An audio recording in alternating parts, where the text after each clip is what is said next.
오늘부터 이제 다시 사무엘상의 말씀을 나누려고 합니다. 벌써 사무엘상 시리즈 18번째 시간입니다. 아마 한 5월 달쯤 되면요, 이제 사무엘상을 다 마칠 것 같은데 중간중간 지루하지 않게끔 제가 다른 시리즈 설교도 할 테니까요, 조금만 더 집중해서 이 시리즈를 잘 마무리했으면 좋겠습니다. 우리가 오늘 사무엘상 18장의 내용을 이해하려면 앞서 17장의 내용을 우리가 기억해야 되는데요. 우리가 사무엘상 17장을 언제 나눴냐? 작년 11월 23일에 나눴습니다. 그래도 혹시 기억나시는 분 있나요? 사무엘상 17장의 내용? 아니면 그때 설교 제목 뭔지 아세요, 여러분? 네. 낭만 파이터 다윗. 네, 그런 제목으로 말씀을 나눴습니다. 간단하게, 정말 간단하게 복습을 좀 해보면요, 블레셋의 골리앗이 이스라엘을 조롱하고 막 멸시합니다. 근데 아무도 이 골리앗과 싸울 생각이 없는 거죠. 왜냐하면 너무 무서우니까, 그 골리앗이.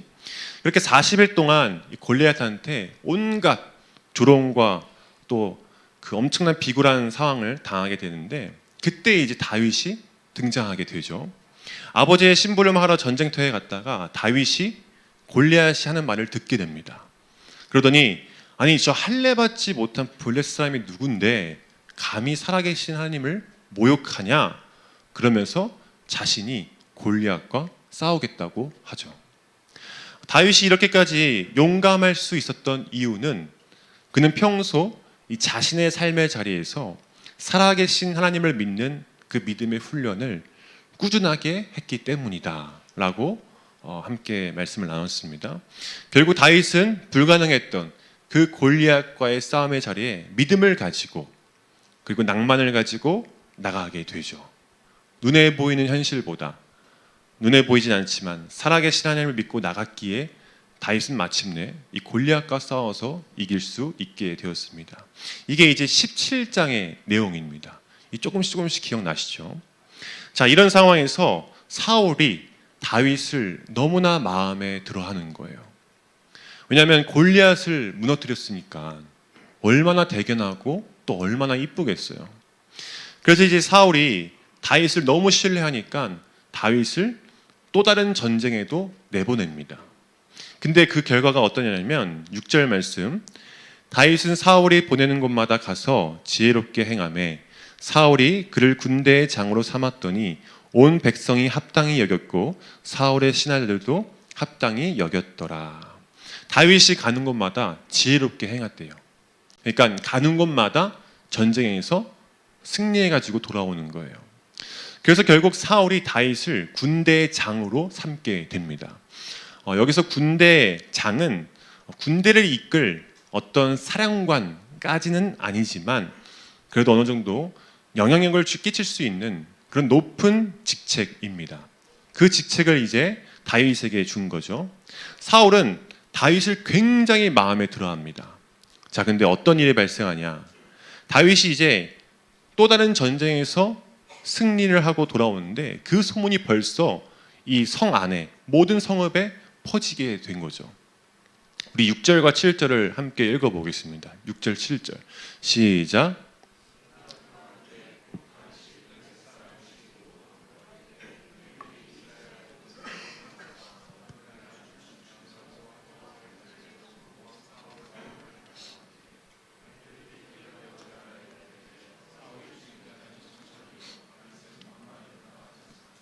이제 사울 왕과 그 다윗이 이제 복귀하는데요, 사람들이 막 환영하고 기뻐하는 거예요. 전쟁에서 이겨서 돌아오니까 막 이제 축하하는 거죠.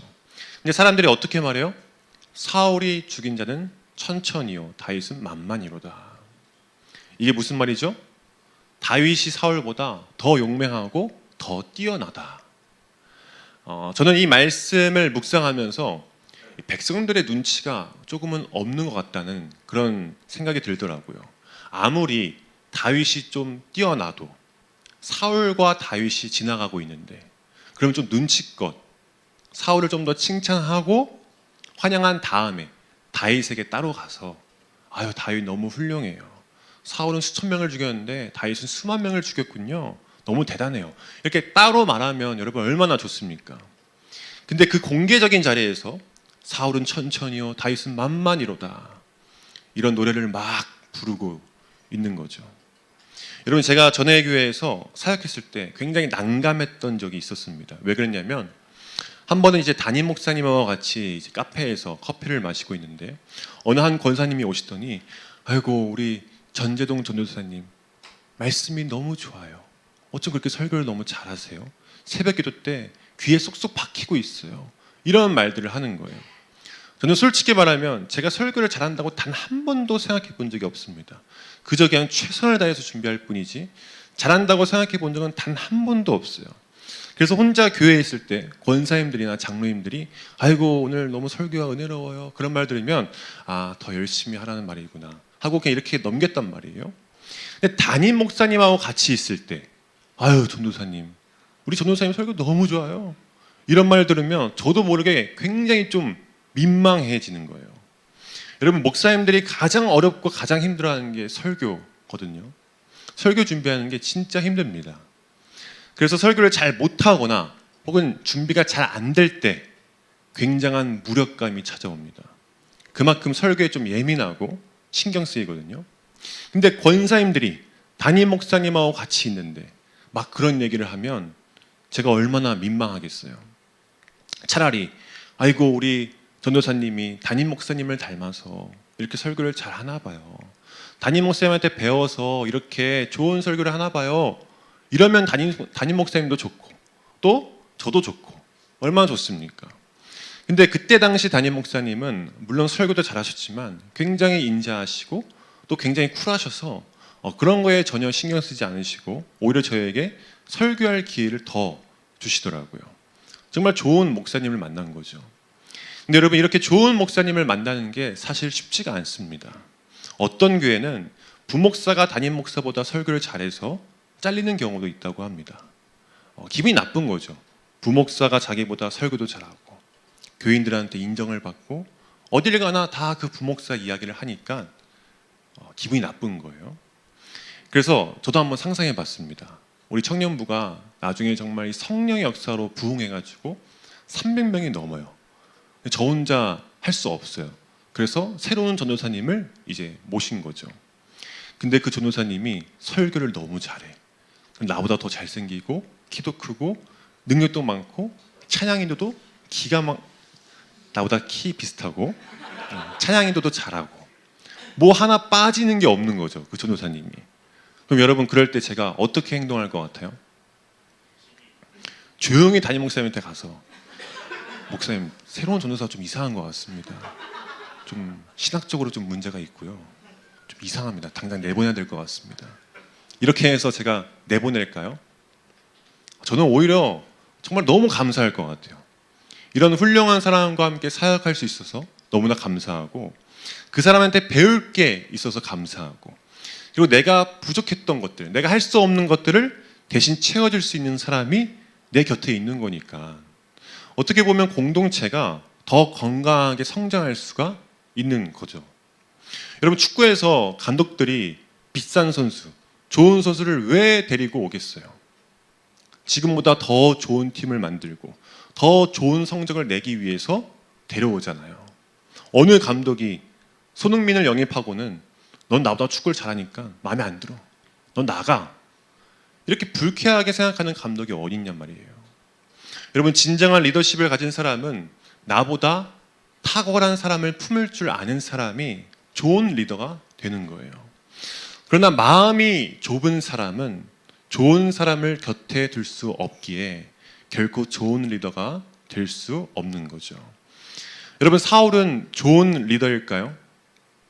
오늘 말씀을 다시 보니까 사람들이 다윗을 막 칭찬하니까 사울이 이렇게 행동해요.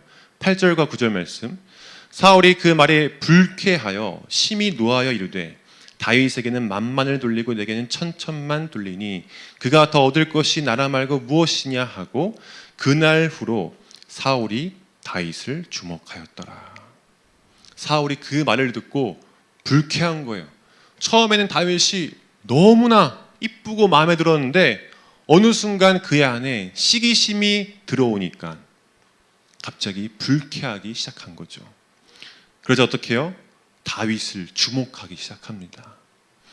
여기서 주목했다는 것은 다윗의 행동을 하나하나 아주 세밀하게 관찰하기 시작했다는 거예요. 자, 근데 여러분, 지금 중요한 것은 사울이 주목해야 할 것은 다윗이 아닙니다.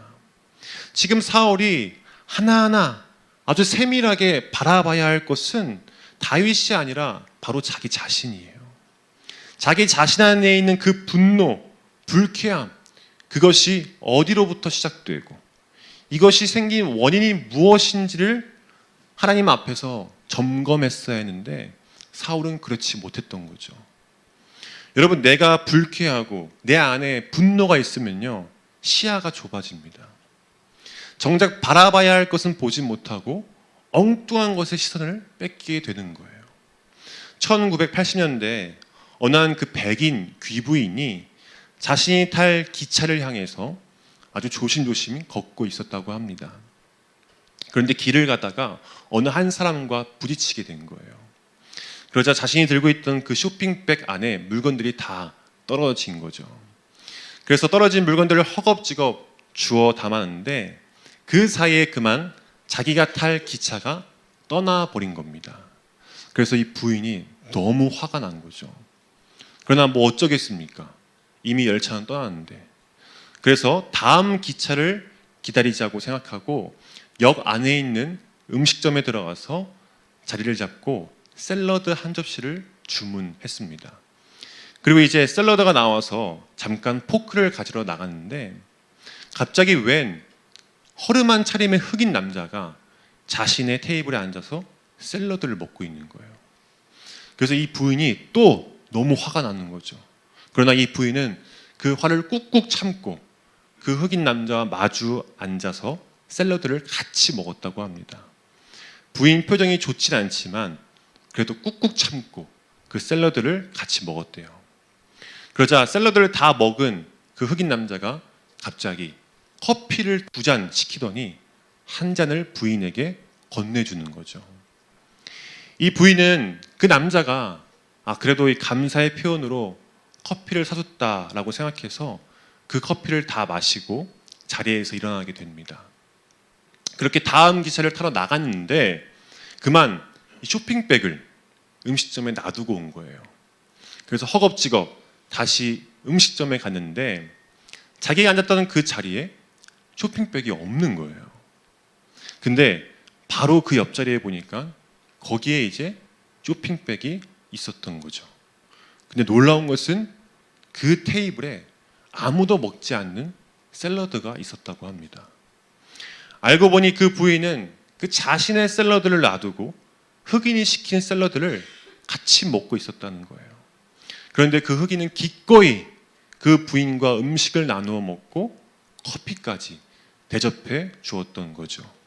이 이야기는 1989년에 발표된 애덤 데이비슨이라는 감독의 런치 데이트라는 영화의 내용입니다. 여러분, 이처럼 우리 안에 분노가 있으면요, 시야가 좁아집니다.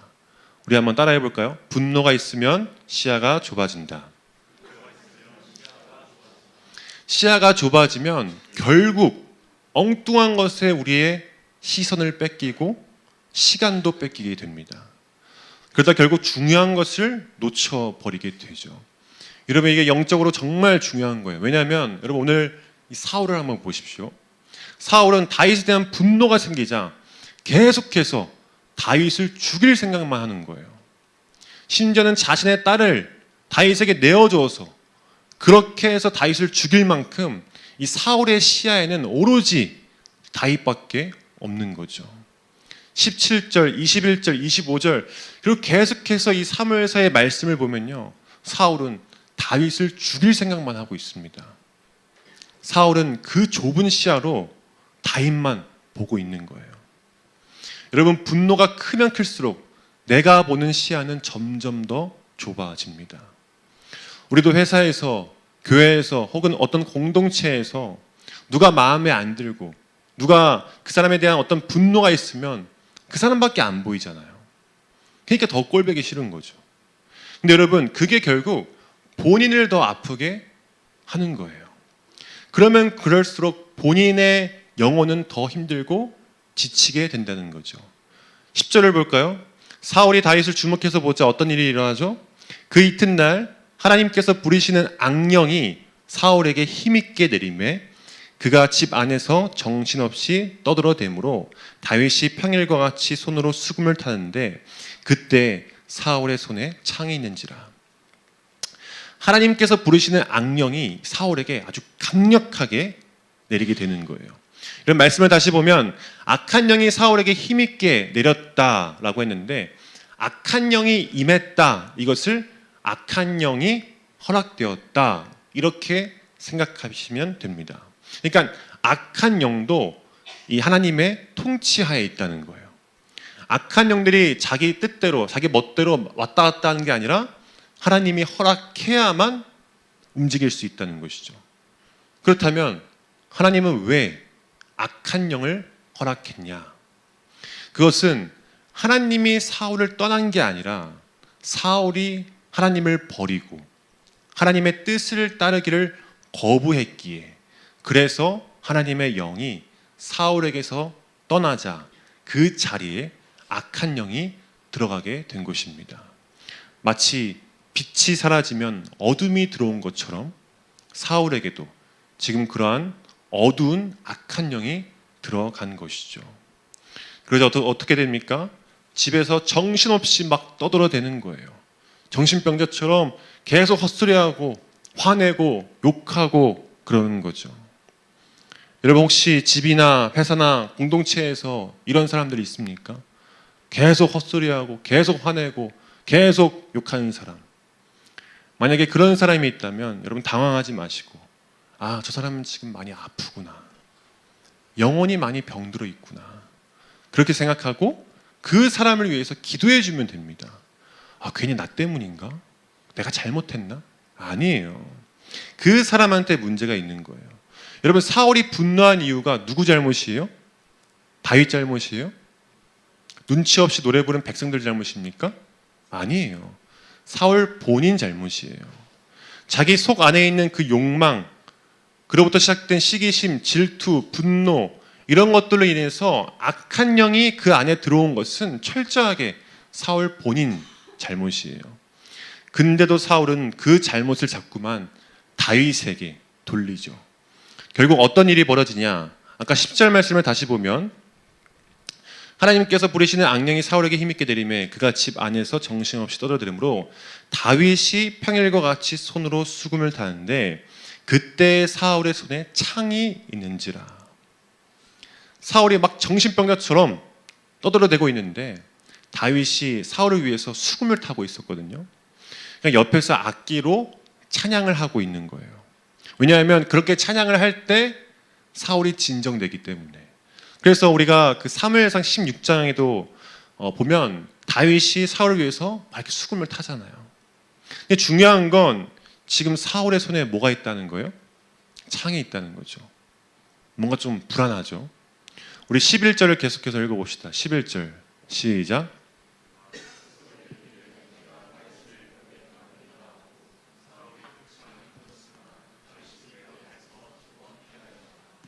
사울이 다윗에게 창을 던집니다. 자신의 분노를 던진 거예요. 모든 문제의 원인이 저 다윗에게 있다. 그래서 다윗에게 자신의 분노를 던집니다. 근데 여러분 중요한 건 다윗이 그 창을 다 피했다는 거죠.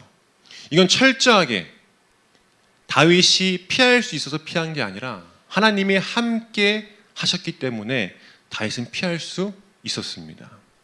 여러분 사울은 다윗을 주목해서 봤지만 다윗은 여전히 하나님을 주목하고 있었습니다.